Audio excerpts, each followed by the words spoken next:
And off we go. It's the Jim Miller for President Sports program on B2C Internet Media. Tim Kirseninkas here with Ryan Hartson on this New Year's Eve on the West Studio for Jim Miller for President Sports program. Man. I'm excited to be here. Yeah. You pumped? You pumped for this show? I am very pumped. We had some good stuff on the program today. Little NFL weekend, throwing a little BCS, and my personal favorite, a story about feet. Yes, the ever-continuing saga of Rex Ryan and his wife's feet. Yes. But we'll get to that later. But up first, we got the game of the week that I'm sure you are pumped for, and both I am pumped for as well. I am. Let's do it. And we got Bears and Packers. We're going to do kind of like the Monday Night Madness we did earlier this week with the 5 questions. And we're taking out the key matchup in the prediction because we're having a special segment for game picks, and we'll do it when we go around the NFL weekend a little later today. But I just want to start out a little background with this game.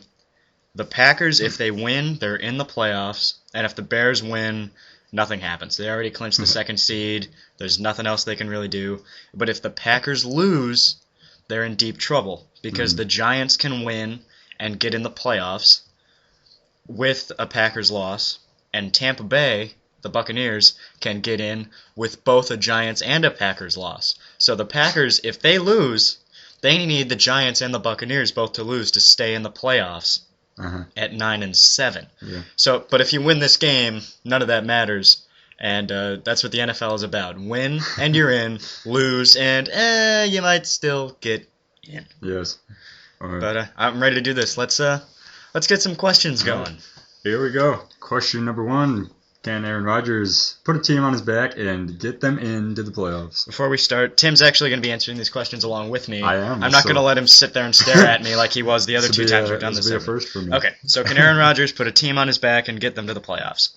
Now, he kind of did it last year, and the team went 11-5. They were 4-4 at one point, and they went on this huge surge, got themselves all the way to, was it 9-4 before they lost again? Yeah, they 9-4 and they lost again, and then they ended up getting 11-5 and getting into the playoffs.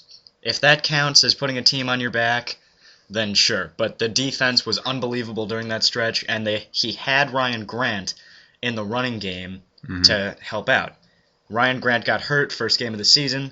The defense is banged up like hell. They have so many players on IR. It's unbelievable. Jermichael Finley, Ryan Grant, Nick Barnett. Did they put Atari Bigby on IR? No, they didn't. I saw him in an injury report. He may or may not play.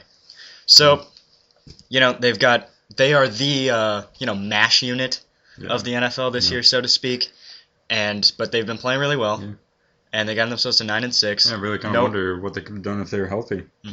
They could have been running away with this division by now. That's what we were hoping for.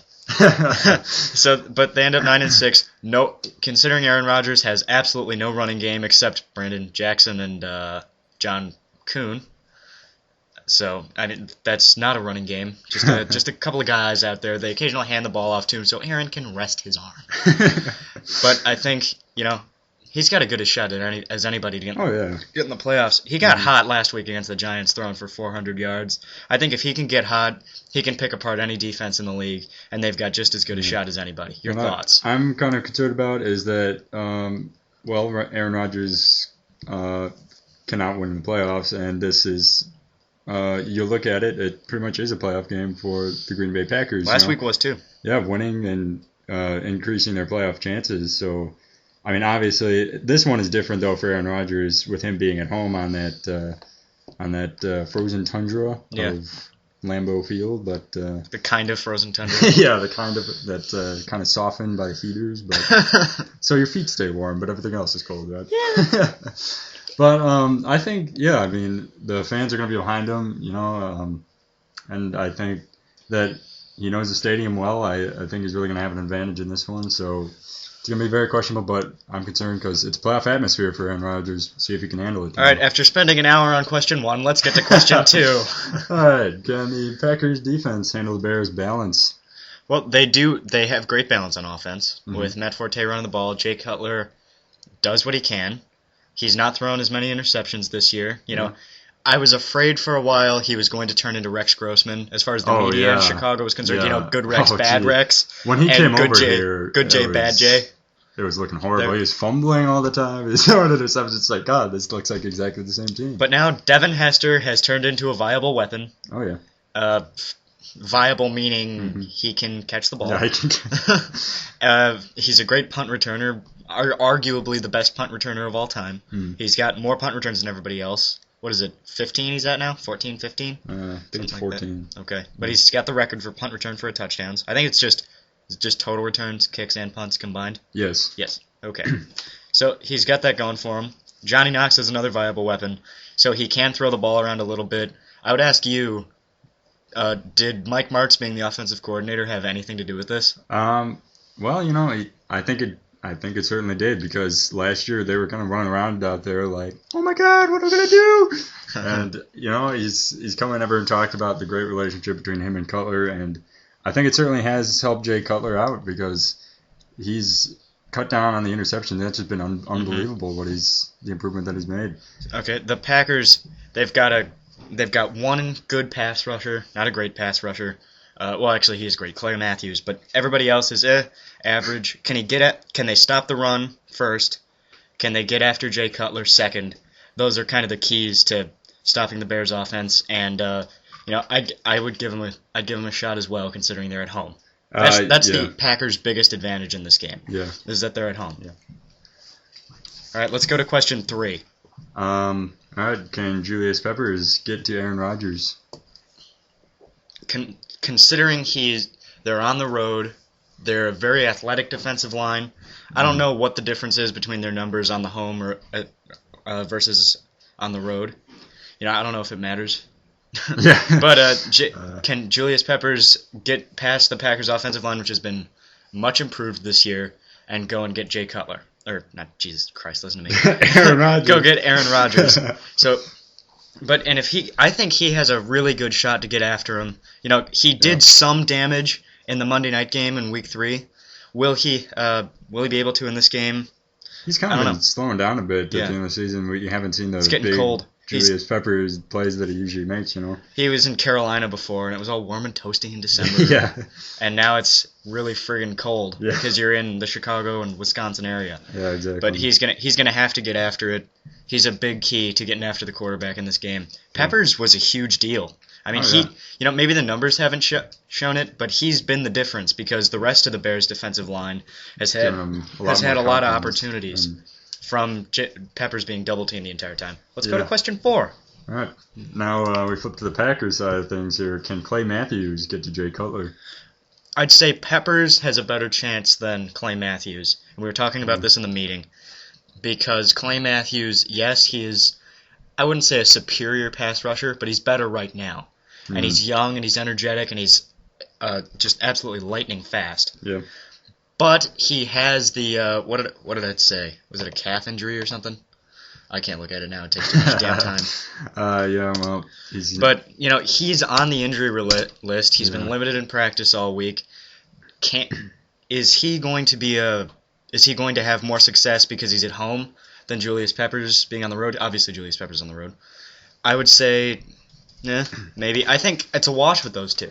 Yeah. Because Matthews, he's a splash player. He makes 2 huge plays a game that change the game. That's what makes him arguably the defensive player of the year this year.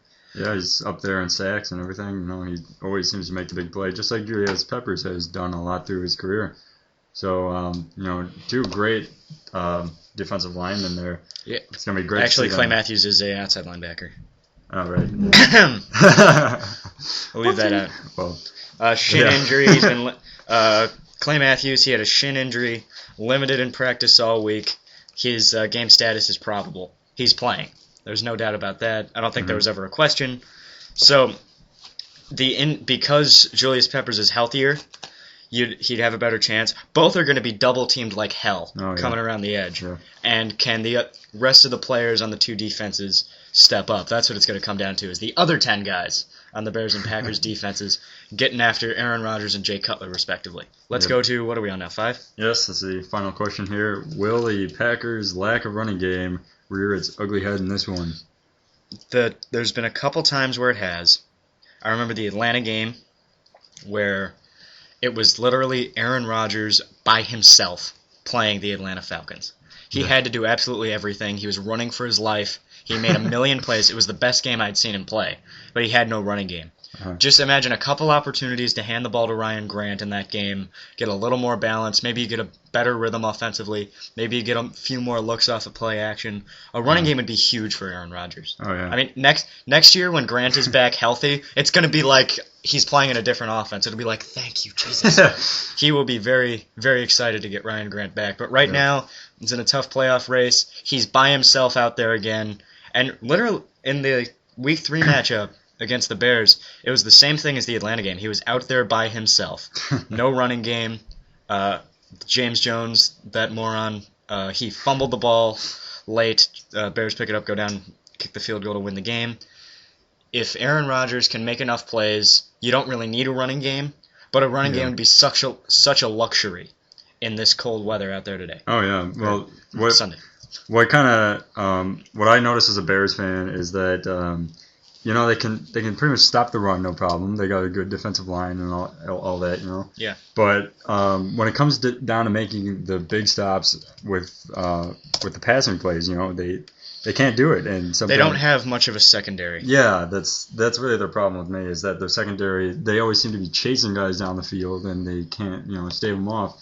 So I don't know how many times over the past 2 seasons I've seen teams just put huge marches down the field against the Bears. So really, I think that the lack of a running game won't have too much of an effect on Aaron Rodgers at the caliber player that he is. That I think he can handle this, man, and should be able to pull it off, whether he has a running game or not. Shut up! God damn it! Fucking commercials. Goddamn commercials. Well, That was the first technical difficulty of the day. I was trying to get the Bears stats, but I don't know what the hell I'm doing on ESPN.com. Forget it. I was trying to see, because you were talking about stopping the run pretty well. I would like to see where they're ranked against the run statistically, but whatever. We're out of time anyway. Right, questions are completed, so that completes that segment, and we'll be back on That's our Game of the Week segment. All right, coming up next, I want to hit up... I'm sick of talking about the NFL right now. Let's go to the BCS. We'll break down some of the bigger college bowl games as we go forward. That's coming up next. It's Tim Kirsininkas. I'm Ryan Hartson, JMFPSP.